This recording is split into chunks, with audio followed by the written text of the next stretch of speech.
I'm witnessing out there God's nature and God's beauty. To see a sunrise come up and you see the clouds and the different colors, it just amazes me. Hunting is one of Bill Pahl's favorite pastimes. I don't think you can find a piece quite so soothing. A way for Pahl to connect with nature and his competitive side. And my brothers, and I think we've had a competitive nature, who gets the biggest buck each year, and that kind of motivates you. Growing up, Pahl was active, playing football for Grand Valley State University, and his competitive nature has really never left him. 3 years ago, while on a solo hunting trip, Pahl saw the biggest buck he had ever seen on his property. I was purposely and intently after that big buck. But that celebration quickly changed after Pahl lost his balance on his tree stand. I had just a second to think. Not even a second. I screamed, God, no, because I knew what was going to happen. I was going to fall straight down, no support, right on my head. And so I did. And I hit the ground so hard, and I heard the loudest crack in the world. He was alone, in the woods. It was pitch black and freezing cold. He was on the ground and yelling out for help.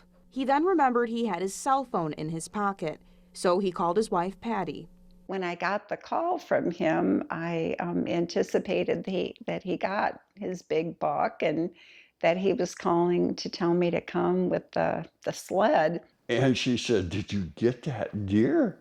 I said, no, honey, call 911. I says, I fell out of my tree stand backwards.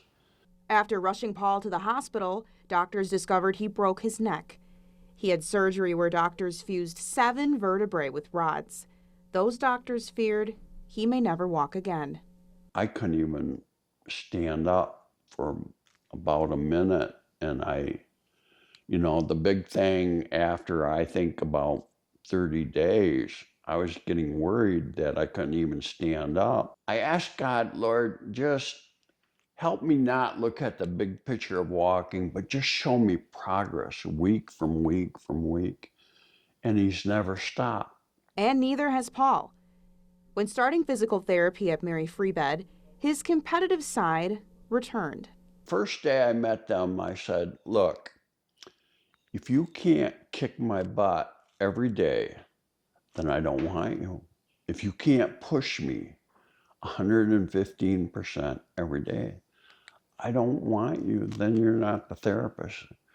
Now, one of them laughed and said, you make my day. You're a $1 million patient, because that's what I want to do. He was once bedbound and unable to do any independent tasks without Patty's help. But now, Weeks ago, well, actually a week and a half ago, I told my wife, let's go out and set a record. And I walked a whole mile with her. Pahl hopes his story brings awareness to hunting safety and how just one moment can change your life and everyone's around you. If a hunter ever saw all the work that you put your wife through, you would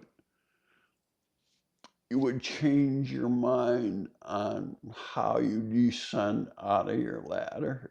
If only one hunter would listen to this message and understand, and would go out and buy a device that would lower them slowly down, then it's all worth it.